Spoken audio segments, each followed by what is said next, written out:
सूरत में independent candidate ने form वापस लिया। वार्ड नंबर 28 में इंडिपेंडेंट ने दावा किया। समीर मुनीर पठान ने दावा वापस लिया। स्वयंभू ने दावा वापस लिया। समीर पठान पहले कांग्रेस पार्टी में एक्टिव थे, दावा वापस लिया और आप पार्टी को सपोर्ट करने का ऐलान किया।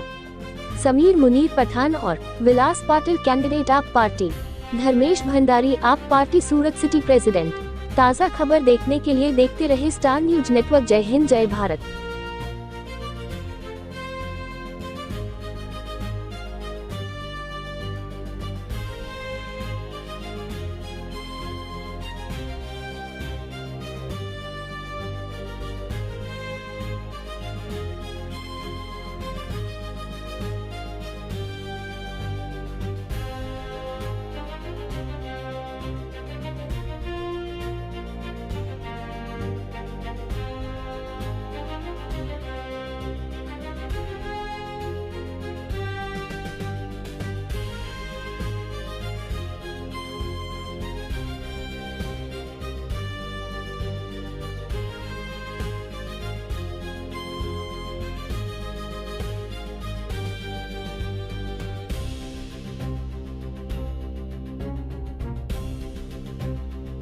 સુરત મહાનગરપાલિકાની આ સ્થાનિક સ્વરાજની ચૂંટણી છે અને આ ચૂંટણીમાં આમ આદમી પાર્ટીએ દરેકે દરેક વોર્ડમાં પોતાના ઉમેદવારો ઉતાર્યા છે અને 28 નંબરના વોર્ડમાં અમારા ઉમેદવાર છે શ્રી વિલાસભાઈ પાટીલ, મીરાબેન બાવિસ્કર, માનુષીબેન પરમાર અને ચોથા ઉમેદવાર રાજુભાઈ રબારી।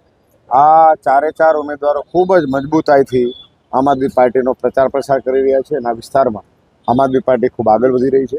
2021માં જ્યારે પહેલી વાર આમ આદમી પાર્ટી ચૂંટાઈ ત્યારે 21માં 27 સીટો સાથે આમ આદમી પાર્ટીએ વિપક્ષની જવાબદારી સ્વીકારી। જનતા જનાર્દને આ જવાબદારી સોંપી અને 5 વર્ષ દરમિયાન વિપક્ષની મહત્વપૂર્ણ જવાબદારી સંભાળી। પ્રજાના પ્રાથમિક સુવિધાના કામો, શિક્ષણ ક્ષેત્રે, આરોગ્ય ક્ષેત્રે અમે જે રજૂઆતો થઈ એ રજૂઆતોમાં મહદ અંશે અમે સફળ રહ્યા અને આ સફળતા આખા સુરતે જોઈ વિપક્ષ કેવી ભૂમિકા ભજવી શકે એનું ઉદાહરણ પણ સુરતની જનતાએ જોયું। ત્યારે 28 નંબરના વોર્ડમાં આ વખતે જ્યારે આમ આદમી પાર્ટી ચૂંટણી લડવા માટે ઉતરી છે ત્યારે 28 નંબરના વોર્ડમાં અપક્ષ ઉમેદવાર એવા ભાઈ શ્રી સમીરભાઈ પઠાણ પોતે અપક્ષ ઉમેદવારી નોંધાવી હતી અને એમને એમ થયું કે મારી અપક્ષ ઉમેદવારીના કારણે ક્યાંક ને ક્યાંક ભાજપ જીતી જશે અને જનહિતની લોકહિતની રાજનીતિ કરતી આમ આદમી પાર્ટી હારી જશે।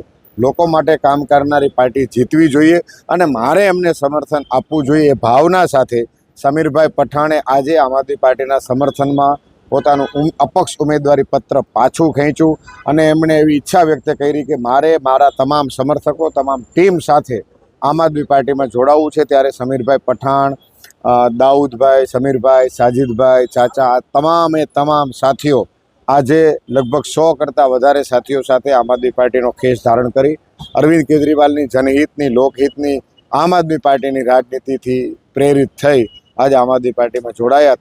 તમામ સાથીઓનું આમ આદમી પાર્ટીમાં સ્વાગત છે।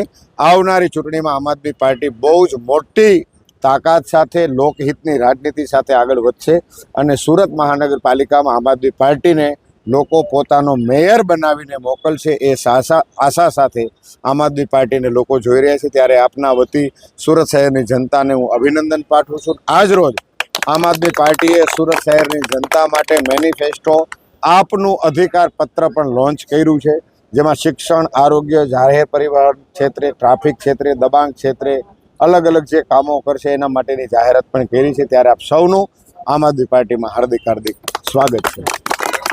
પઠાણ સમીર, આપણે આજે ઉમેદવારી ફોર્મ પરત ખેંચ્યું છે, શું કારણ? અમે એટલા માટે ફોર્મ રિટર્ન ખેંચ્યું છું કે અમને એમ લાગતું હતું કે બીજી કંઈ પાર્ટી સારી હોય તો આપણે એને હાથે વાત કરીએ, પણ અમારી એમ વિચાર કરીએ છીએ અમે લોકો બધા મળીને, અમારે આગેવાન છે, બધા અમારા ફ્રેન્ડ છે, એમનો વિચારનું એવું છે કે આમ આદમી પાર્ટીને સપોર્ટ કરીએ। આમ આદમી પાર્ટીને સપોર્ટ કરવાનું મુખ્ય કારણ શું છે? મુખ્ય કારણ એવું છે કે અમે 10 વર્ષથી કોંગ્રેસમાં હતા, બરોબર, તો એમાં અમારા કંઈ આવતું જ નથી, બરોબર।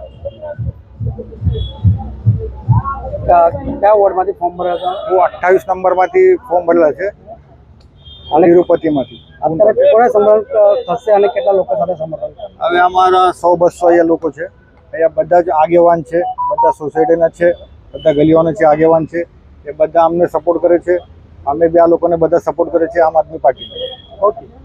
મારું નામ એડવોકેટ વિલાસ પાટીલ છે. આમ આદમી પાર્ટી વોર્ડ નંબર 28નો ઉમેદવાર છું. આજે અમને ખુશી અને આનંદ સાથે એક સારી ખુશખબરી વોર્ડ નંબર 28ના તમામ જનતા માટે છે. એમાં અપક્ષ ઉમેદવાર તરીકે જાગૃત અને યુવા ઉમેદવાર સમીરભાઈ પઠાણ, જેઓએ અપક્ષ ઉમેદવારી કરી હતી અને સતત 10 વર્ષથી વધુ સમયથી કોંગ્રેસ પાર્ટી સાથે સંકળાયેલા હતા, પરંતુ કોંગ્રેસ પાર્ટીની વિચારધારા અને કામની રાજનીતિ એમને જોઈ, એનાથી એમને સેટિસ્ફેક્શન ના થયું. એમને એવું લાગ્યું કે હવે પરિવર્તનની લહેર લાવી છે અને સારા અને શિક્ષિત અને વેલ એજ્યુકેટેડ અને સારા એવા પક્ષ સાથે મારે જોડાવવું જોઈએ, જે સમાજના હિત માટે, ધર્મના હિત માટે, તમામ માટે કામ કરે છે.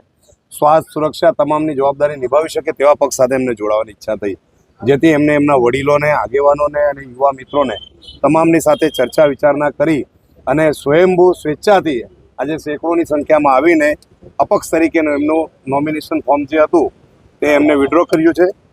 અને આ ફોર્મ વિડ્રો કર્યા પછી એમને આમ આદમી પાર્ટીને જાહેર સમર્થન જાહેર કર્યું છે. અને આજે તમે જોઈ શકો છો કે મોટી સંખ્યામાં અહીંયા આજે એમના શુભચિંતકો અને એમના વોલેન્ટિયર્સો અને કાર્યકર્તાઓ તમામ અહીંયા હાજર છે.